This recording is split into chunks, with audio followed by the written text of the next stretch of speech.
have to talk after that? Thank you so much. It is so wonderful to be here tonight. Now, the last few months have been a whirlwind of so many different experiences and emotions.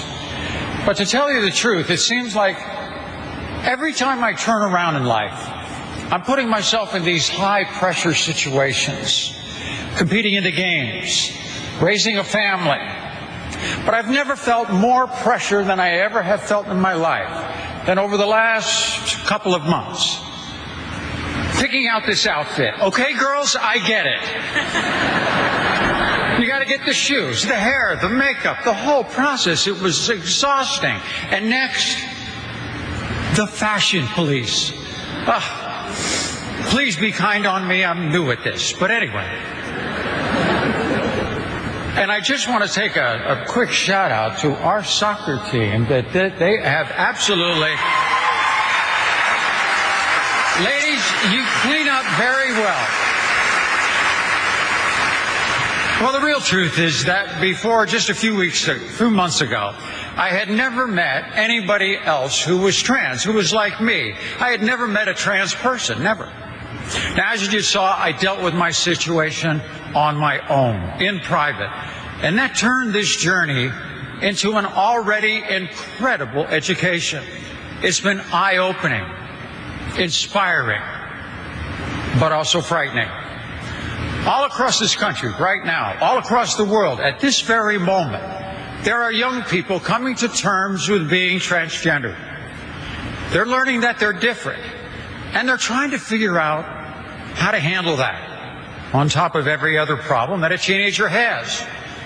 They're getting bullied. They're getting beaten up. They're getting murdered. And they're committing suicide. The numbers that you just heard before are staggering. But they are the reality of what it's like to be trans today. Just last month, the body of 17-year-old Mercedes Williamson, a transgender young woman of color, was found in a field in Mississippi, stabbed to death. I also want to tell you about Sam Cobb, a 15-year-old transgendered young man from Bloomfield, Michigan. In early April, Sam took his own life. Now, Sam's story haunts me in particular because his death came just a few days before ABC aired my interview with Diane Sawyer. Every time something like this happens, people wonder, could it have been different if spotlighting this issue with more attention could have changed the way things happen? We'll never know. If there's one thing I do know about my life, it is the power of the spotlight. Sometimes it gets overwhelming, but with attention comes responsibility. As a group, as athletes, how you conduct your lives, what you say, what you do, is absorbed and observed by millions of people, especially young people.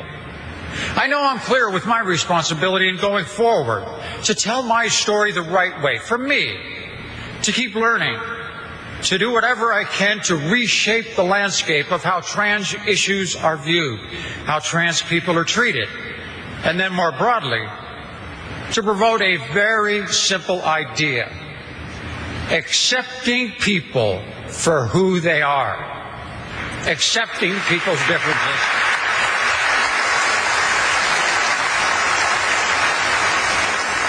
My plea to you tonight is to join me in making this one of your issues as well. How do we start? We start with education. I was fortunate enough to meet Arthur Ashe a few times, and I know how important education was to him. Learn as much as you can about another person to understand them better.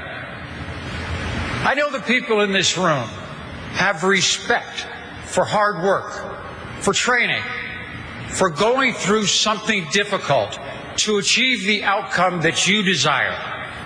I trained hard. I competed hard. And for that, people respected me. But this transition has been harder on me than anything I could imagine.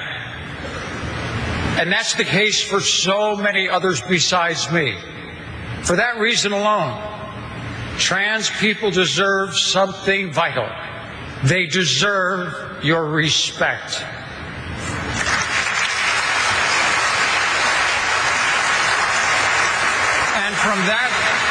And from that respect comes a more compassionate community, a more empathetic society, and a better world for all of us.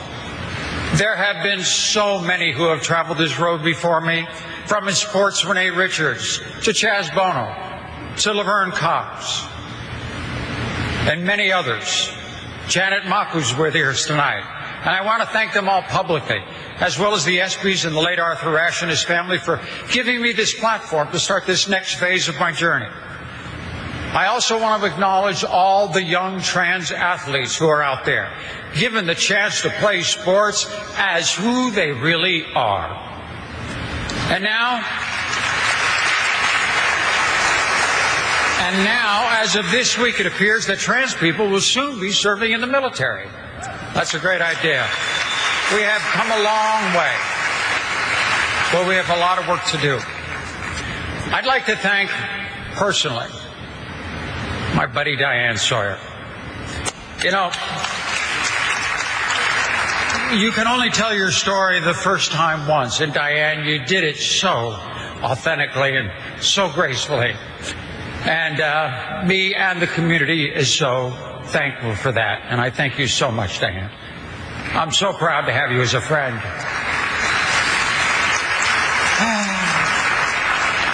Here comes the tough part. I'd like to thank my family. Now, the biggest fear I've always had in coming out is I never wanted to hurt anyone else. Most of all, my family and my kids.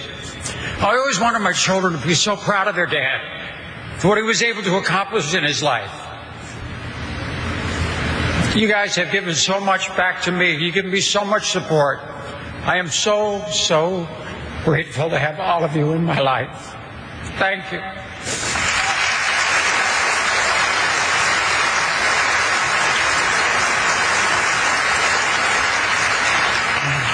And certainly, last but not least, my mother.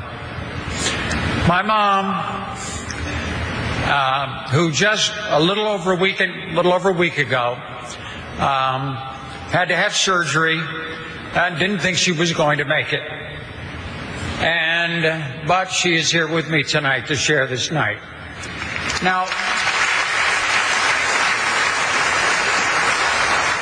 you know, I always thought that I got my courage and my determination from my dad, who landed on Omaha Beach, fought all the way through World War II. But you know what I'm realizing now, Mom? I think I got all those qualities from you. Love you very much. And I'm so glad you're here to share this with me.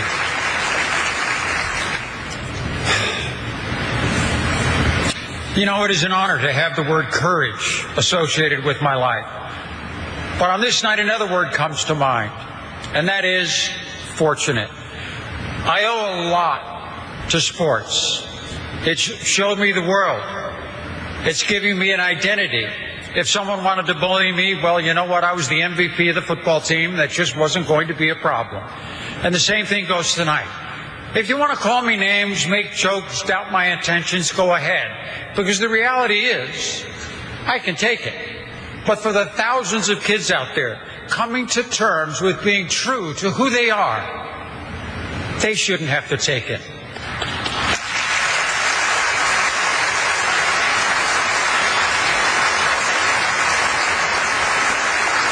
So for the people out there wondering what this is all about, whether it's about courage or controversy or publicity, well, I'll tell you what it's all about. It's about what happens from here. It's not just about one person. It's about thousands of people. It's not just about me. It's about all of us accepting one another. We're all different. That's not a bad thing. That's a good thing. And while it may not be easy to get past the things you always don't understand, I want to prove that it is absolutely possible if we only do it together. Thank you so much for this platform. Thank you so much for this honor bestowed on myself and my family. Thank you.